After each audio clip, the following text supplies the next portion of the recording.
Nosotros, a propósito de más en esta jornada, vamos a conversar ahora sobre un tema que sin duda nos debe llamar la atención y nos debe también ayudar a mirar en perspectiva la situación del país.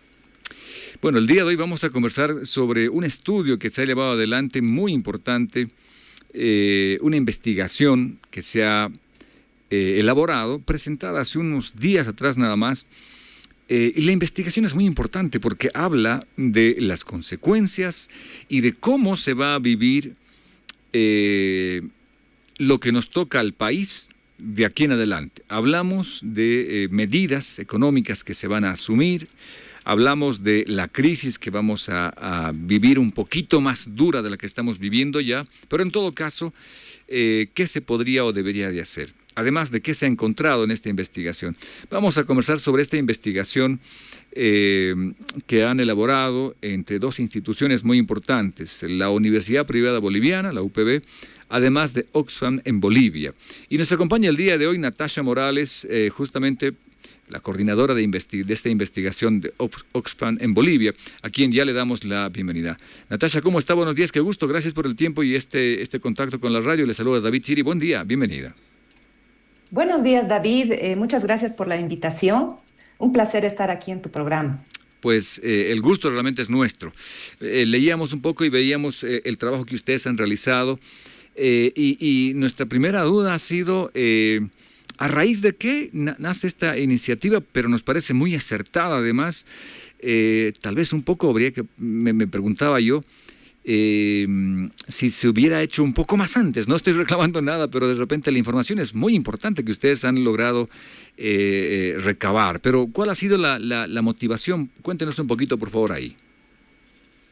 Sí, David, en realidad nosotros como Oxfam somos una organización no gubernamental que trabajamos principalmente, nos preocupa los temas sociales en relación a las brechas y a las desigualdades que se generan. Buscamos siempre incidir hacia una sociedad más justa en distintos aspectos. Y ya desde hace un par de años, desde el 2022, venimos monitoreando la situación económica del país y los impactos que está teniendo en la gente, en las familias, en el cotidiano, etcétera, etcétera. Entonces, esta es una serie de tres documentos que lo hemos hecho con la Universidad Privada Boliviana, porque por el respaldo, digamos, metodológico, académico, etcétera, etcétera, para mostrar, digamos, mayor credibilidad, para tratar de entender los impactos que podrían tener en las familias, en los hogares, a nivel económico, las dos medidas que están proponiendo ambos candidatos a la presidencia, que son básicamente la eliminación del subsidio a los hidrocarburos y la flexibilización del tipo de cambio. Entonces, estas dos medidas bueno, hay muchas experiencias en otros países. Sabemos que son medidas que pueden impactar mucho más a las poblaciones a los estratos más pobres, pero es necesario entender en qué medida, cómo, a quiénes más, etcétera, etcétera. Porque si tenemos información, podemos hacer que sea menos dolorosa esta reforma, ¿no? Hacia donde estamos yendo. Esa es un poco la idea. Bien, importantísimo. Bueno, Oxfam entonces viene haciendo trabajos de investigación y también aportes en función de esto, ¿no? De las brechas sociales. Y lo importante acá será pensar también en qué soluciones, qué alternativas, porque es un hecho que estas medidas van a darse. Entonces, podríamos plantearnos, el problema está en la mesa. ¿Qué se propondría de repente para un poco, no digamos aliviar, pero hacer más llevadero el tiempo de crisis, pensando en quiénes más van a sentirlo? Sí, sí, mira, David, la primera cuestión es que ya desde la pandemia hemos venido en un deterioro paulatino de ingresos, de la pérdida del poder adquisitivo en los hogares, ¿no? No ha habido una completa recuperación, ha habido como una pequeña recuperación y después ha ido bajando. Esta pérdida de ingresos que ha sido principalmente, bueno, causada por el incremento de la canasta básica de los alimentos, por el aumento de los insumos importados, o sea, por varios motivos que tienen también, están asociados al déficit fiscal. Nos está llevando a una situación de empobrecimiento y la primera cosa que hay que entender que es más costoso mantener la situación como está que no hacer una reforma, ¿no? Es decir, lo que pasa, por ejemplo, el subsidio a la gasolina ha sido muy regresivo en el sentido en que estaba favoreciendo más a los estratos más altos de ingresos que a la población más pobre, ¿no? Por ejemplo, este subsidio daba una transferencia en promedio, más o menos, es como que el Estado le estaría pagando a cada familia 280 bolivianos mensuales, pero a las familias del quintil más rico le está pagando alrededor de 600 bolivianos. En cambio, a las familias más pobres les está pagando alrededor de 90 bolivianos. Entonces, hay una distorsión y el mismo subsidio está generando brechas de desigualdad en esta distribución de ingresos en las familias. Y lo mismo pasa también con la devaluación. La devaluación está afectando en este momento, digamos, en este momento está haciendo como una transferencia, como si el Estado estuviera transfiriendo 325 bolivianos en promedio a cada una de las familias. Entonces, es necesario, la primera cosa es corregir esto. Es como si la economía estuviera enferma, entonces para corregir hay que pasar por un proceso quirúrgico y, digamos, a las personas, obviamente, que están enfermas, pasar por este proceso es doloroso, pero luego hay un momento de recuperación en que en principio todo se va a ir ajustando, digamos, hay un proceso de equilibrio que se tendría que ir generando si las reformas se hacen de buena manera.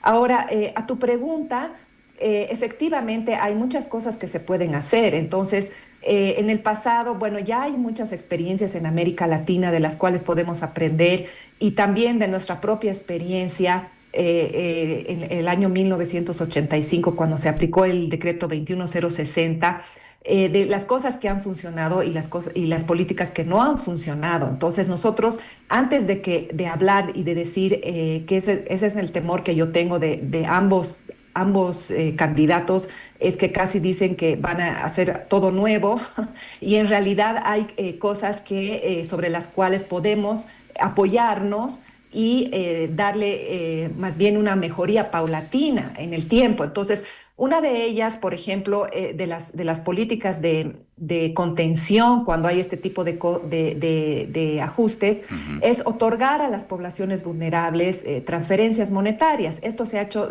durante la crisis de la pandemia.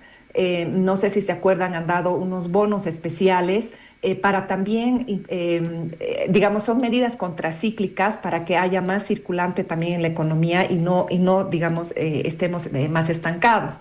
Ahora, se está proponiendo hacer un registro único de las poblaciones vulnerables. Eso quiere decir, digamos, identificar a las poblaciones, a los bolivianos, a las familias que están por debajo de la línea de pobreza y solamente a estas personas otorgarles una transferencia y al resto no darles una transferencia.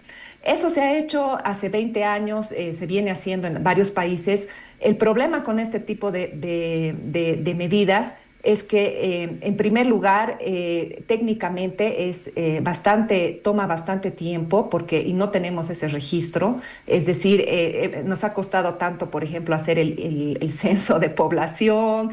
También la reforma de la gestora ha tomado casi 15 años cuando han tratado de hacer las bases de beneficiarios, todo eso. Entonces son reformas que toman mucho tiempo, que si bien puede ser costo efectivo en el sentido de que, bueno, estamos siendo lo más efectivos posibles para que el Estado transfiera recursos a las personas que realmente necesitan y que no se disparen.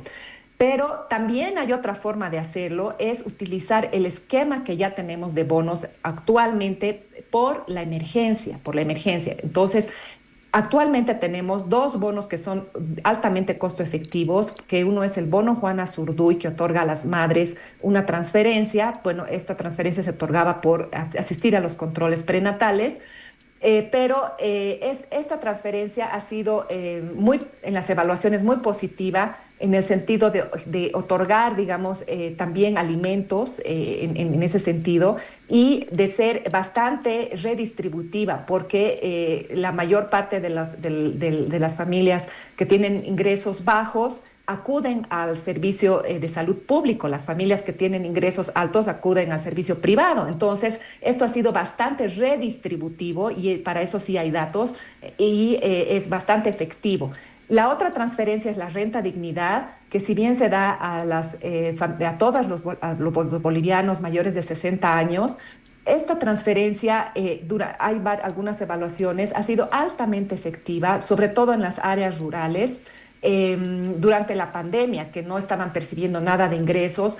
También sabemos que en las áreas rurales se quedan muchos abuelitos con los niños, entonces tiene un efecto doble, digamos, ¿no? De hacer este cuidado y alimentar mejor a los niños pequeños. Entonces, lo que habría que hacer más bien es, en este momento de que hay una emergencia, es rápidamente activar estos mecanismos para ajustar a la inflación estas transferencias que también han perdido valor en el tiempo y más bien eliminar de la base de datos de la renta dignidad a todas las personas que tienen ingresos más altos. Eso es mucho más fácil de hacer que hacer un nuevo registro de quiénes son las personas que están por debajo de la línea de Ajá. pobreza. ¿Y por qué es más fácil de hacer? Porque estas personas que tienen ingresos más altos es más fácil identificarlas, por ejemplo, en el sistema bancario, en el sistema de impuestos, y entonces se puede hacer una depuración de esa base de datos. El otro problema que tenemos para hacer este registro único que están proponiendo los candidatos es que la gente, las familias como estrategia de adaptación, son altamente lo que llamamos multilocales, es decir, tienen, por ejemplo, su negocio, su feria es en la Feria del Alto y también tienen su chacra en el campo o son socios de una cooperativa minera, entonces se mueven mucho. Entonces, al moverse mucho es bien difícil hacer un seguimiento. Entonces, hay varias formas de hacer esto menos doloroso. En el estudio que hemos hecho en la universidad, hemos visto que los sectores más afectados van a ser en primer lugar los agricultores y las áreas rurales, que ya están bastante empobrecidas. Esto también se asocia a temas que tienen que ver con el cambio climático, con las sequías, las inundaciones, los incendios, etcétera. Pero también hemos visto que uno de los sectores más afectados van a ser las MIPES, ¿no? Las microempresas, porque están operando ya en un nivel de subsistencia y les ha afectado mucho el tema de la devaluación que hemos estado viviendo. Wow. Voy a volver al principio de la explicación, que me ha parecido muy importante todo lo que nos ha expuesto ahora mismo. Sin embargo, me hacía una referencia de un ejemplo nada más, un tanteo de números de la subvención, por ejemplo, el combustible. A la gente más pobre la subvención le tocará como 90 bolivianos y a la gente con más, digamos, posición económica como 600 bolivianos. Una distancia muy grande entre una y otra en el beneficio. Si se quita la subvención, ¿cuánto va a ser la afección? ¿En esa misma proporción, 90 o se voltea esto? Sí, se voltea. Justamente, esa es una muy buena pregunta, David. Es justamente lo que va a pasar. Es decir, evidentemente los quintiles las familias que tienen ingresos más altos van a perder más en términos absolutos, pero en términos relativos, quienes realmente van a perder son las familias que están en el estrato más pobre. ¿No? Aproximadamente hemos visto que que el estrato más pobre reduciría su ingreso en un 30% por efecto principalmente de la flexibilización del tipo de cambio. Wow, menos 30%. Alrededor recordate que estos también son estimaciones, no tenemos Claro. datos ahorita últimos actualizados en el Ajá. INE, pero se hace a través de estimaciones, ¿no? Ujú. Y en el Entonces, no caso son, del otro sector de la población, digamos, que tiene más una economía más alta, ¿cuánto sería el menos? ellos perderían como un 10%. Ah. Bueno, evidentemente entonces es menor la pérdida y se siente menos preocupación, menos urgencia también, me imagino, ¿no? No sé si la Sí. figura es tal cual, pero hablaba yo con un analista económico hace un tiempo atrás y me decía, mira, en el país no podemos dejar esta idea suelta, me decía. Justo esto, no sé con qué base, pero él lo planteaba así. Hay gente que va a pasar la crisis y va a tener que reducir gastos, y eso significa para mucha gente de la población, la mayoría de la población va a tener que decir, ya no puedo tomar, no sé, 2 micros, 2 trufis para llegar a mi trabajo. Uno y lo demás me tocará caminar. Chicos, vamos a bajar, el recreo ya no es tanto, va a ser tanto. Es más, van a llevar de la casa al recreo, ya no pueden llevar dinero porque no hay dinero. Hay gente que dirá, ya no puedo pagarte el colegio particular, vamos a entrar al colegio estatal porque no hay dinero para eso. Eso en clase media, me dijo, más abajo va a ser mucho más complicado. Hablamos de, ya no puedes estudiar, tendrás que ir a trabajar porque no hay dinero en la casa. ¿Esto se va a ver así? ¿Realmente se va a tener este tipo de cambios así de concretos? Yo espero que no, tener una mirada un poco positiva. O sea, yo me imagino que va a haber un momento, el 2026 va a ser un año duro porque estaríamos esperando que estos desequilibrios vayan retornando, digamos, a un equilibrio.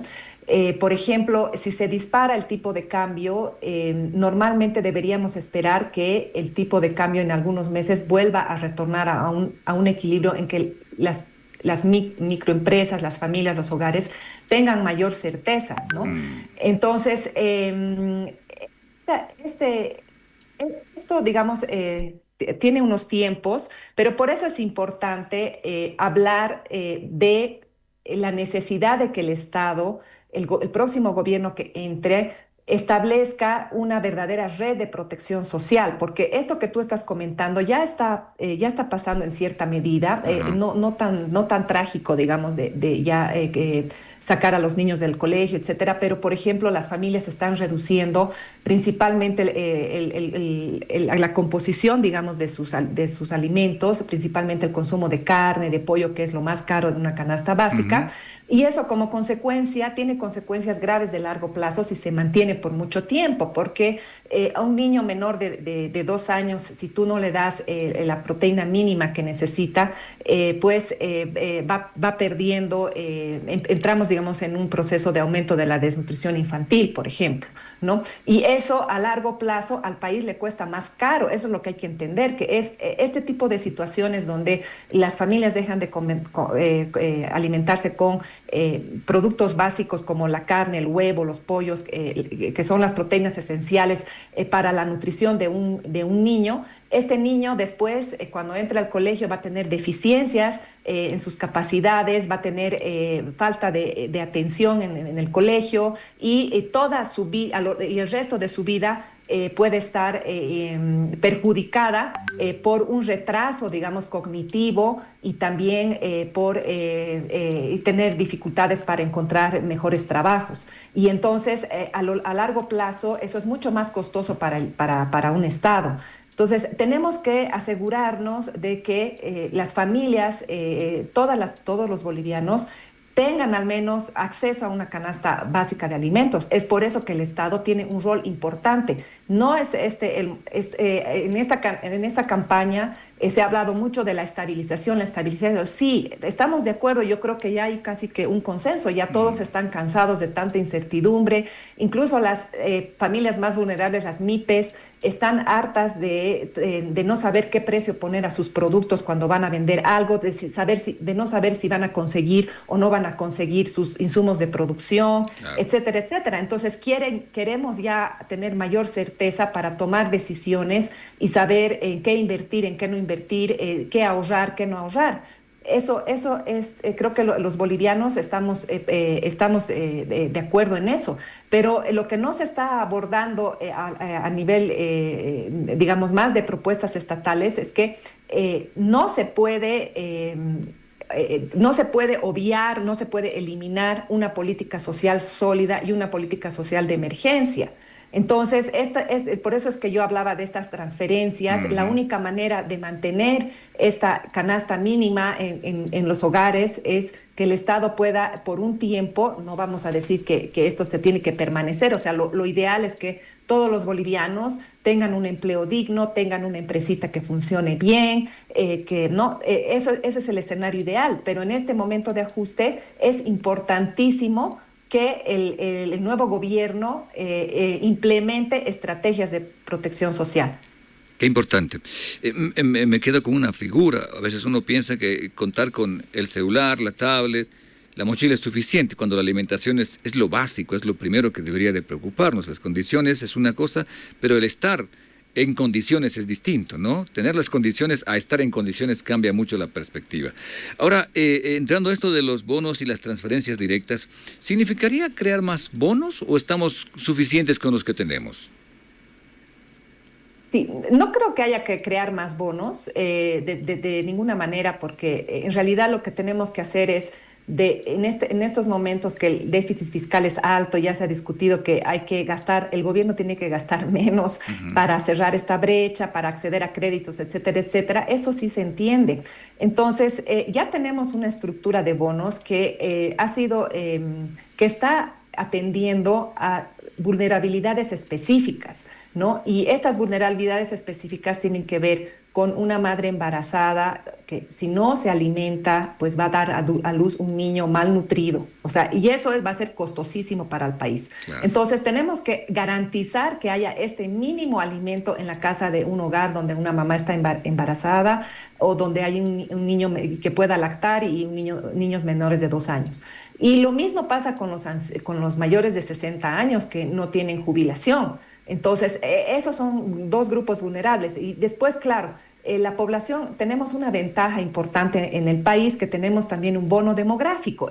Bono demográfico se refiere a que actualmente en los resultados del último censo tenemos más población joven en edad de trabajar, es decir, entre los 18 y los 45, 50 años, ya no estamos como una pirámide poblacional, sino estamos como una forma, digamos, de un óvalo, ¿no? Entonces, donde hay en cada familia boliviana hay menos dependientes, es decir, hay menos niños o ancianos para cuidar por adulto que trabaja. Entonces, esa es una ventaja bastante favorable en este momento, este bono demográfico, que las familias se están volviendo a largo plazo no es bueno que las familias sean muy chiquitas por temas de desarrollo, pero para este tema de la crisis nos favorece, ¿no? Ajá. Entonces, también ese es un bono. Entonces, no creo que es necesario crear otros bonos. Tampoco creo que hay que decir que vamos a hacer un sistema unificado y dar solamente a